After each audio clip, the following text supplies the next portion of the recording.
ओम नमो भगवते वासुदेवाय नमः। वास्तु ज्ञान गंगा चैनल पर आप सभी का स्वागत है। फाल्गुन मास के कृष्ण पक्ष की विजय नामक एकादशी की कथा। भगवान के सामने दीपक जला करके प्रार्थना करके इस कथा का श्रवण करने से सभी प्रकार की मनोकामनाएं पूरी हो जाती हैं। एकादशी का दिन सबसे बड़ा दिन होता है। एकादशी के दिन अगर भगवान की पूजा की जाए तो सभी प्रकार के मनोरथ पूरे हो जाते हैं। धर्मराज युधिष्ठिर बोले कि हे जनार्दन, फाल्गुन मास के कृष्ण पक्ष की एकादशी का क्या नाम है तथा उसकी विधि क्या है, सो आप मुझे बताइए। श्री भगवान बोले कि हे राजन, फाल्गुन मास के कृष्ण पक्ष की एकादशी का नाम विजय है। इसके व्रत के प्रभाव से मनुष्य को विजय मिलती है। इस विजय एकादशी के महत्व के सुनने व पढ़ने से समस्त पापों का नाश हो जाता है। इस दिन भगवान विष्णु का पूजन करना चाहिए, गौ माता का पूजन करना चाहिए और सभी प्रकार के मनोरथ पूरे हो जाते हैं। जब आप भगवान के सामने कथा का श्रवण कर रहे हो तो संकल्प जरूर करना है और इस दिन कुछ बातों का ध्यान रखना चाहिए, जैसे घर में लड़ाई झगड़ा ना हो, घर में चावल ना बनाएं, तामसिक भोजन नहीं बनना चाहिए। इन बातों का विशेष रूप से ध्यान रखना चाहिए। एक समय देवऋषि नारद ने जगत पिता ब्रह्मा जी से पूछा कि ब्रह्मा जी, आप मुझे फाल्गुन मास की कृष्ण पक्ष की विजय नामक एकादशी का महत्व बताइए, उसका क्या महत्व है। ब्रह्मा जी बोले कि हे नारद, विजय एकादशी का व्रत प्राचीन तथा नए पाप को नष्ट करने वाला है। यह समस्त मनुष्यों को विजय प्रदान कराता है। इसकी मैं तुम्हें पौराणिक कथा सुनाता हूँ, ध्यान से उस कथा का श्रवण करो।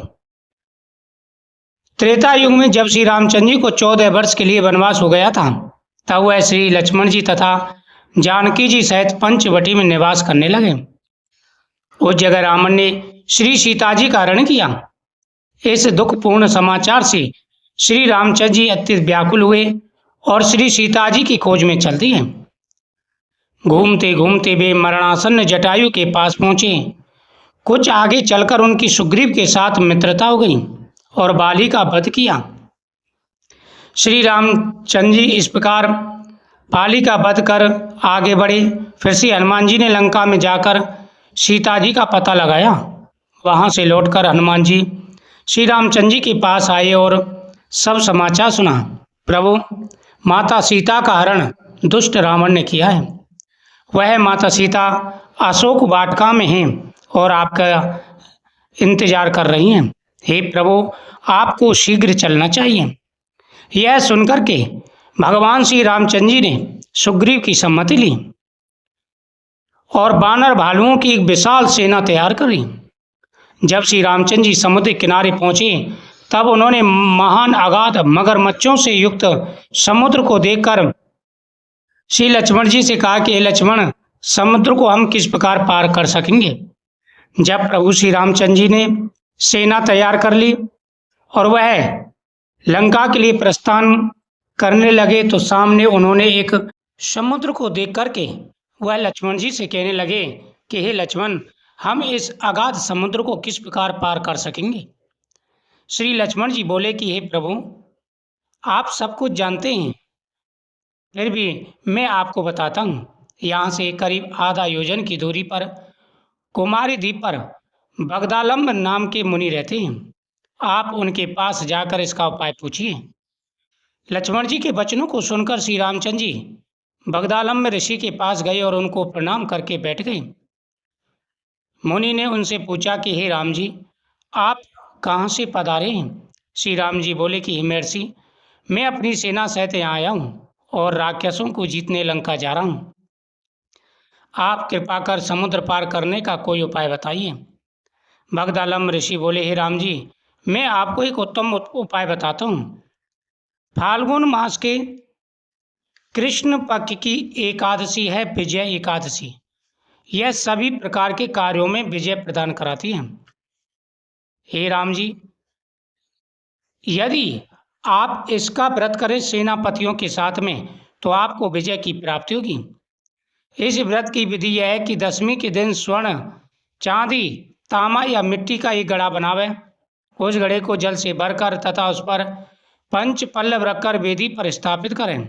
घड़े के नीचे सतनजा 7 अनाज मिले हुए और ऊपर जो रखें उस पर श्री नारायण भगवान की स्वर्ण प्रतिमा स्थापित करें। एकादशी के दिन स्नान आदि नित्य कर्म से निवृत्त होकर धूप दीप नैवेद्य नारियल आदि से भगवान की पूजा करके वह दिन भक्ति पूर्वक घड़े के सामने व्यतीत करें। रात्रि को भी उसी तरह बैठे रहकर जागरण करना चाहिए। द्वादशी के दिन नदी या तालाब के किनारे स्नान आदि से निवृत्त होकर उस घड़े को ब्राह्मण को दे देना चाहिए। हे राम, यदि तुम इस व्रत को सेनापतियों के साथ करोगे तो अवश्य ही विजय की प्राप्ति होगी। यदि पूरी श्रद्धा के साथ में यह व्रत किया जाए तो सभी प्रकार की मनोकामनाएं पूरी हो जाती हैं और हर कार्यों में विजय की प्राप्ति होती है। इसके पश्चात श्री रामचंद्र जी ने विधि पूर्वक विजय एकादशी का व्रत किया और उसके प्रभाव से लंका में राक्षसों पर विजय पाई। अतः हे राजन, जो मनुष्य इस व्रत को विधि पूर्वक करेगा उसे दोनों लोकों में विजय की प्राप्ति होती है। ब्रह्मा जी ने नारद से कहा कि हे पुत्र, जो कोई इस व्रत के महत्व को पढ़ता अथवा सुनता है उसे अवश्य विजय की प्राप्ति होती है और वाजपेयी यज्ञ के समान फल की प्राप्ति होती है। इस दिन भगवान नारायण की पूजा के साथ साथ भगवान शिव का पूजन भी करें। सामर्थ्य के अनुसार दान पुण्य करें तो सभी मनोरथ पूरे हो जाते हैं। एकादशी के दिन पूरे नियम के साथ में अगर व्रत किया जाए तो कभी कोई कष्ट नहीं आता। इस दिन नियम के द्वारा किए गए व्रत का अनंत गुना फल प्राप्त होता है। शत्रुओं से घिरा हो या प्रत्येक कार्यों में सफलता न मिल पा रही हो तो व्यक्ति को यह व्रत अवश्य करना चाहिए। इस दिन भगवान विष्णु की पूजा करें और साथ ही गौ का पूजन करें। गौ के लिए फल खिला करके आए, गौ के मस्तक पर हाथ रख कर के प्रार्थना करें तो सभी मनोकामनाएं पूरी हो जाती हैं। कृष्णाय वासुदेवाय हरे परमात्मने प्रणतः कलेश नाशाय गोविंदाय नमो नमः इस मंत्र का जाप करना चाहिए।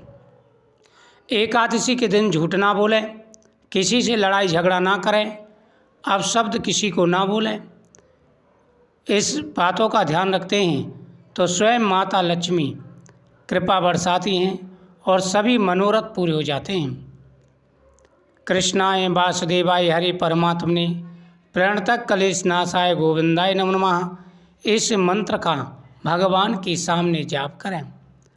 अगर पूरे नियम के साथ में यह व्रत किया जाए तो व्यक्ति को हर प्रकार का सुख और वैभव प्राप्त होता है और उनकी हर मनोकामना पूरी हो जाती है। सभी प्रकार के दोष दूर हो जाते हैं। कृष्णाय वासुदेवाय हरे परमात्मने प्रणतः कलेश नाशाय गोविंदाय नमो नमः। जय श्री कृष्ण।